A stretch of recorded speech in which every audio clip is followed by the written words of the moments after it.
Good afternoon. It is 1 p.m. here in Kenya's capital, Nairobi. And this is The Ambassador, with me, your ambassador, Paul Mathenge. This is where we debunk global diplomacy and geopolitics. Now, to a very first story. In South Sudan, thousands of families displaced by conflict in Tabora, Western Equatoria, remain trapped in camps more than 4 years after violence first broke out. Women in particular say they are carrying the heaviest burden, struggling to keep their families safe and fed as insecurity persists. Our reporter Susan Nganga from Tambura. Since violence erupted in Tambura, Western Equatoria, in 2021, thousands of families have been forced to flee their homes. Today, they remain in displacement camps, trapped by insecurity and political tension. The conflict started. We are not happy as women. Our children are equally not happy. We are not even safe here in the camp. If you risk going to the hospital in town, you won't come back. For me, my husband has passed. I am here with my children who are orphans. Who will help me with these children? For many mothers, survival itself is in doubt. I am here with my 4 daughters. You can see our situation. Our biggest fear is we are not secure. Maybe they will come and bomb us here in these tents. We are staying here with only the favor of God. Women who bear the heaviest burden of displacement say their voices remain absent from peace efforts. Men are the ones causing this conflict. If it was only us women, this conflict would have come to an end. The Zande and Balanda should be brought for a dialogue. We are tired. We want peace so we can go home.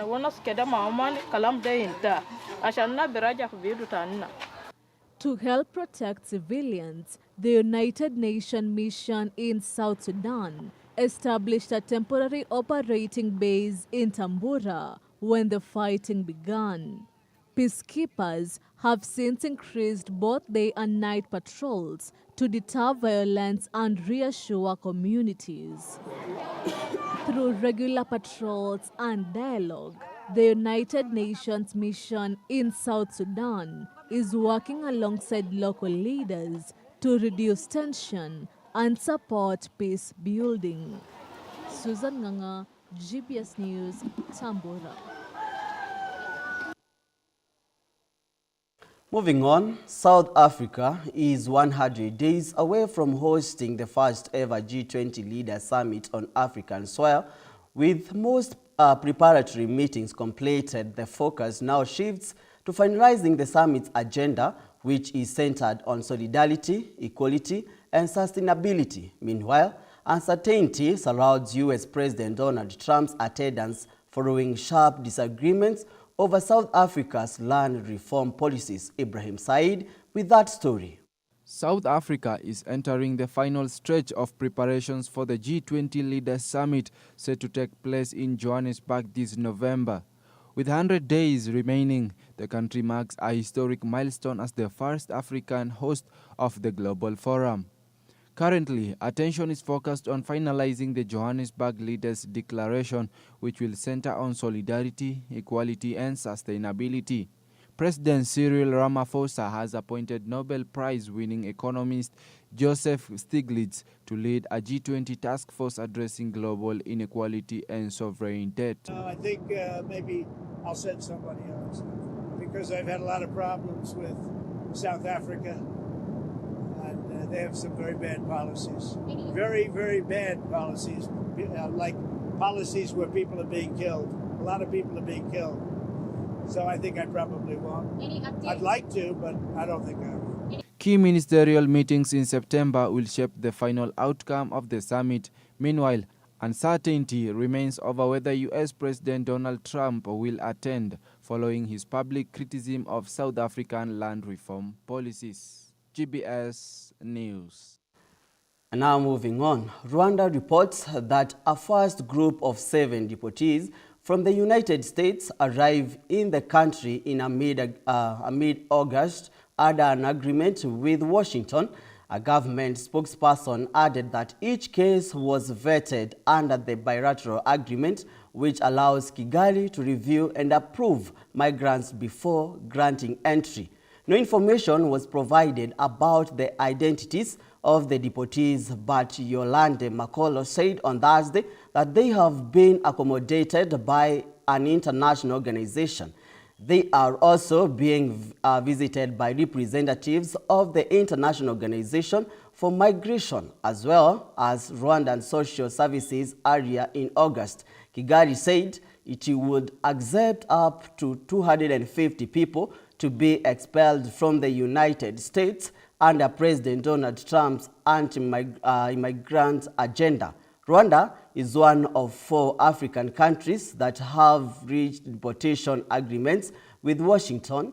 The others are Uganda, Eswatini, and South Sudan.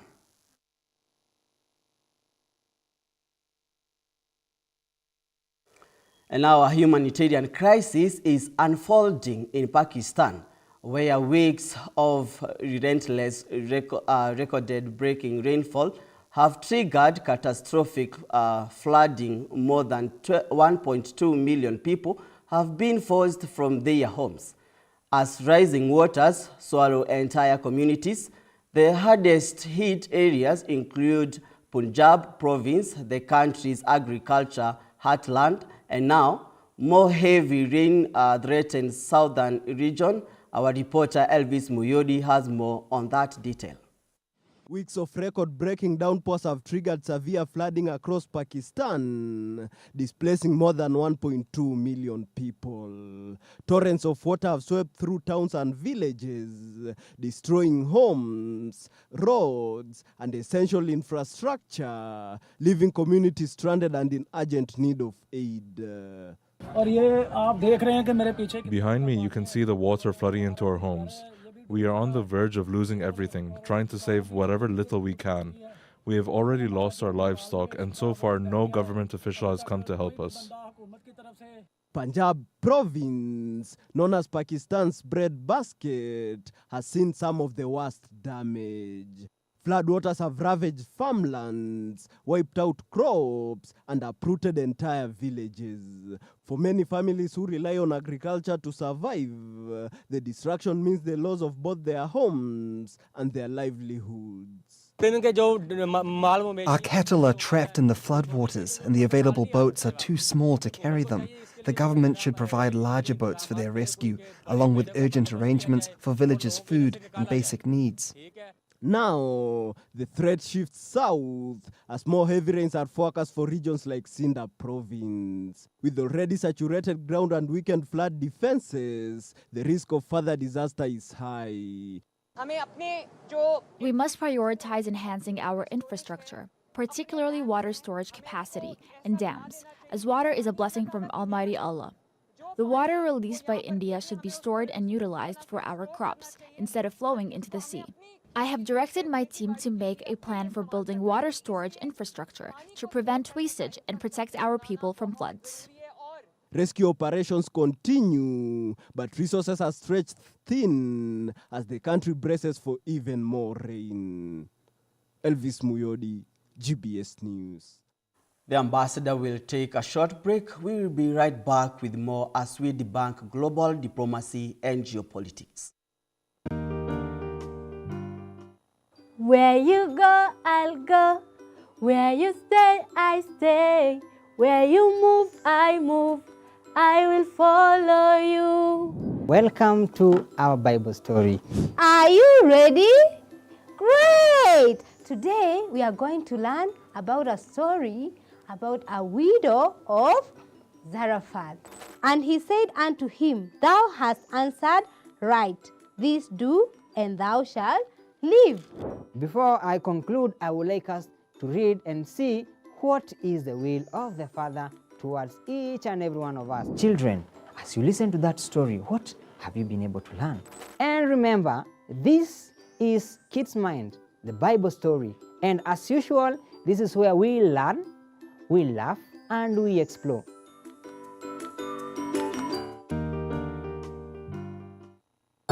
Confidence and body image. Confidence and body image is what we'll be talking about today. So I've always been told I'm too short to model.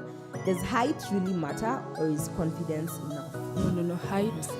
In the world we are in today, height does not matter. It doesn't. When it comes to modeling. Actually, leave alone height, even body size doesn't Even matter. body size? Yes. Modeling Alright. is it's an open space to express yourself. You know, modeling is visual representation of a brand of who you are. So it's about you showing up and showing your authentic self. Just like Right. in the industry, I have experienced met very short people, men and ladies, and they do amazing. They're really good. It's all about, I think, believing in yourself, that confidence, you know, and knowing you can do it and you need to do it. Walk an imaginary runway across the room, but do it like you're wearing 10-inch heels and atuna heel. So yeah, pretend do it like you're wearing a 10-inch heel. Haibo.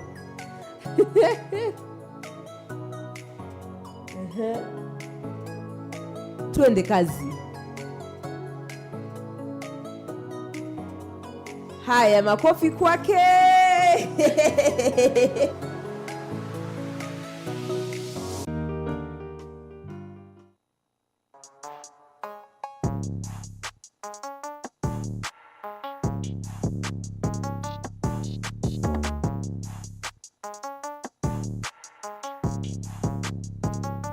Our riddle for the day, guys. I am easy to lift but hard to throw. What am I? I've been a sculptor for many years now. It's about 44 years since I started doing as professional state artist. For 44 years. That's almost half a century. But now, where did it start? Before the 44 years, where did it start? For me, I use art to document culture and speak more about human life and activities through art, because I regard art as visual literature.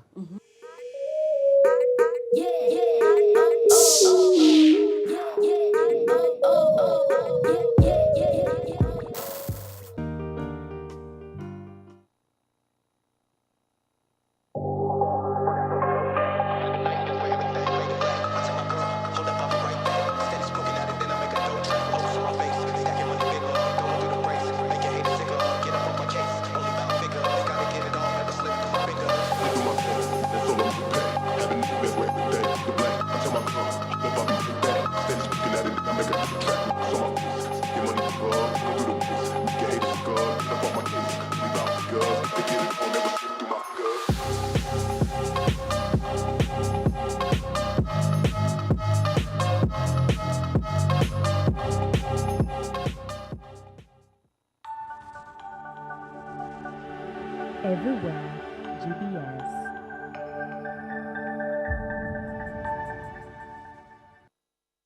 Welcome back to The Ambassador as we break down the development news for you and get the bigger picture on what's happening globally. And now, the United Nations Secretary General is urging the Security Council to act without delay in Haiti, warning that the country's worsening humanitarian and security crisis is robbing children of their future. Antonio Guterres has called for an international force with UN backing, predictable financing, and urgent protection for civilians. UNICEF has sounded the alarm on an alarming surge in child recruitment, killings, and sexual violence, describing the situation as a widespread campaign of terror against communities. Calls are growing for council members to approve a resolution establishing a gang suppression force and a UN support office, as Haiti's leaders stress that the future of the nation's children and the country itself hangs in the balance. Soyons clairs, toutes les parties doivent respecter le droit international humanitaire. Le personnel, les biens et les installations humanitaires doivent être protégés. Et malgré le danger, les humanitaires restent sur le terrain, fournissant eau, nourriture, médicaments et abris. I urge all authorities to implement the handover protocol nationwide. End the detention of children for alleged association with armed groups. Ensure access to specialized services, including for survivors of sexual violence, and guarantee accountability for all perpetrators. I call on this Council to prioritize the protection of children. I urge the Council to act without delay and authorize an international force supported by the United Nations through logistical and operational backing and predictable financing. Voluntary contributions to the MSS Trust Fund remain essential, but assessed support would ensure impact and sustainability. BNU will continue to support an inclusive political process and work closely with the Haitian National Police, the MSS, and donors to ensure coherent, coordinated assistance. I urge all national stakeholders to seize this moment and sustain this spirit of cooperation. Most alarming is the almost 700% rise in cases of recruitment of children, alongside a 54% increase in killing and maiming. Keep in mind that these are just the cases we have been able to verify. We believe the true figures are likely much higher. The United States and Panama are sharing a draft UN Security Council resolution with this Council to help address the growing violence by establishing a gang suppression force and creating a UN support office to provide logistical support to efforts on the ground. We urge Council members, join us. Join us in responding to the call from the Haitian government as we forge a new path toward peace and security and establish the UN Support Office to properly and sustainably resource this effort. And now moving on, a prolonged drought is leaving UK beef farmers scrambling to feed their heads as scorching heat and animals rainfall devastate pastures across England, Scotland and Wales. The extreme weather hitting this summer has triggered feed shortages and rising costs, forcing farmers to seek emergency supplies to sustain livestock. Let's get more on the story. In recent weeks, the UK recorded its driest July in decades, with temperatures soaring and rainfall levels plunging far below seasonal norms. Agricultural associations reported that grazing land dried out rapidly, leaving farmers dependent on costly imported supplements to keep cattle healthy. Many small-scale farmers struggled to cope with the rising expenses, while others reduced herd sizes to manage the strain. There is absolutely nothing here to graze for my cows. It looks dead. It will come back again, but you can see it is just dust, it is dead. There is nothing for them to pick at. Sometimes in a dry year, we might feed cattle in August, and I usually carry stocks for that. But we would have made good forage stocks earlier in the year. May and June, we grow a lot of grass. And because we didn't have that opportunity this year, it's impossible to catch up. But now we're heading towards September, we won't be able to make conserved forage in the way of silage or hay this year now. Experts have linked the crisis to a series of climate-driven heatwaves, warning that unpredictable weather patterns have already disrupted crop production and strained rural economies. Previous droughts in recent years had weakened farmers' ability to recover, making these summer's conditions especially damaging for beef producers. The grass hasn't grown. We're going to have to feed our cattle food that we preserve or keep for the winter. So will we have to buy more food in for them? Probably. Costs are going up. Wheat ripening too quickly, that's going to affect yields, it's going to affect quality. We're seeing extremes and records on a regular basis. In particular, we're seeing the frequency and intensity of spells of hot weather in UK really quite dramatically increase. Meteorologists caution that without substantial rainfall, the situation could intensify in the coming weeks, leading to higher beef prices and potential shortages. Government officials and farming groups are now calling for policy interventions and relief measures to support struggling livestock producers. Molin Rono for GBS News. Now moving on, the United Nations is warning that Israel is expanding military operation in Gaza, signaling a new and dangerous phase of the conflict. Civilians who are already exhausted and traumatized are being forced to flee again, dragging families into an unimaginable despair. The UN chief states that famine is no longer a looming threat, but a current catastrophe, with people dying of hunger and vital system of life deliberately dismantled. Hospitals, journalists, and humanitarian workers have been among those killed in strikes that continue even as the world watches in shock. Israel, as the occupying power, is being reminded of its legal obligation to protect civilians, provide essentials, and allow unrestricted humanitarian access, declaring that starvation must never be used as a weapon of war. The UN chief emphasized, and I quote, "No more excuses, no more obstacles, and no more lies."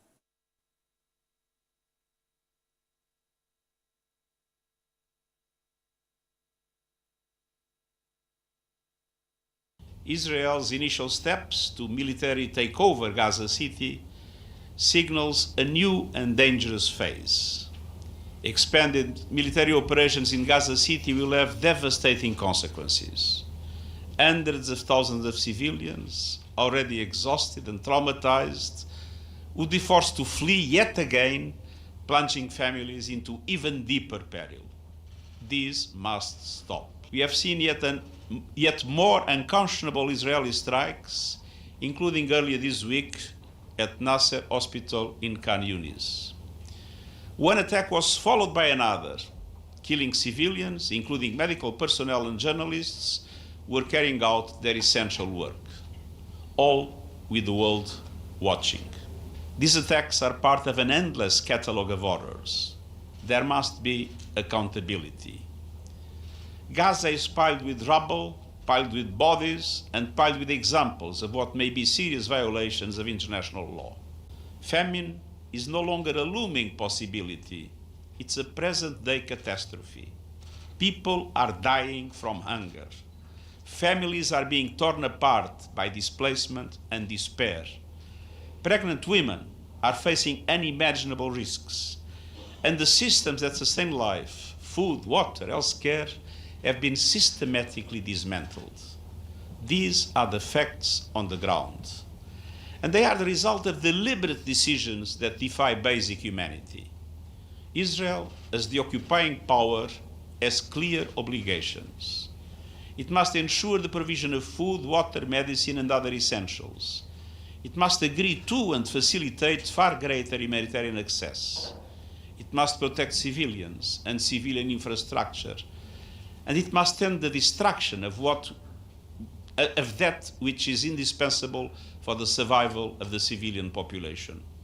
The International Court of Justice has given binding provisional measures. And these include the obligation to take all steps to ensure unfettered humanitarian and medical assistance to Palestinians throughout Gaza without delay and in full cooperation with the United Nations. These measures must be implemented fully and immediately. The UN and our partners are doing all we can, often at great personal risk. Indeed, 366 UN personnel have tragically been killed.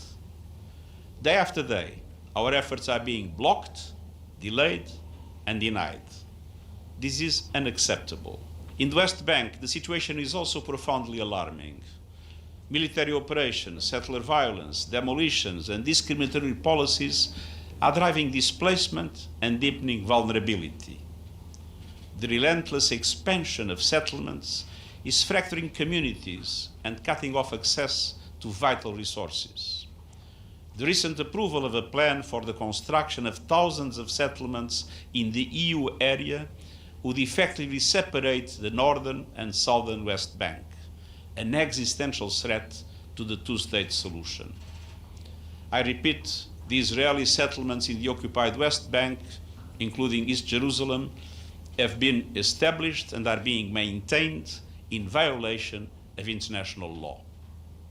Israel must cease such actions and comply with its obligations. Starvation of the civilian population must never be used as a method of warfare. Civilians must be protected. Humanitarian access must be unimpeded. No more excuses, no more obstacles, no more lies. Yeah, great development news there. And now, a serious health crisis is unfolding in East Java, Indonesia, where at least 17 people, most of them children, have died following a measles outbreak. Health officials confirmed the alarming numbers earlier today, with the district of Somnap being the hardest hit. The outbreak has been linked to a sharp drop in childhood vaccination during the COVID-19 pandemic, which left many children vulnerable to preventable diseases. In response, a mass vaccination campaign is already underway with more than 9,800 doses of the measles vaccination distributed so far. Children are also receiving vitamin A supplements to help boost their immunity. And now, the goal is to vaccinate 95% of children in the affected area by mid-September. The campaign will continue through September 14 as health authorities race against time. Experts warn that measles can be deadly if left untreated, and they are urging parents to ensure their children are protected.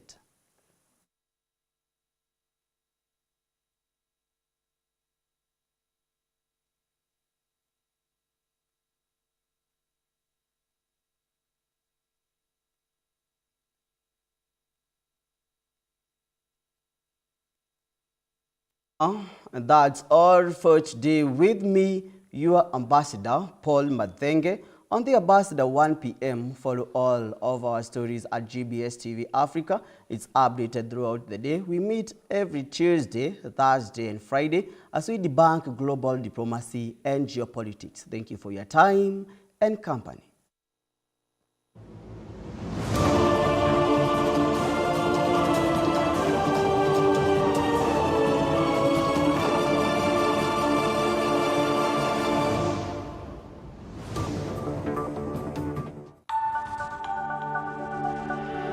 Everywhere, GBS.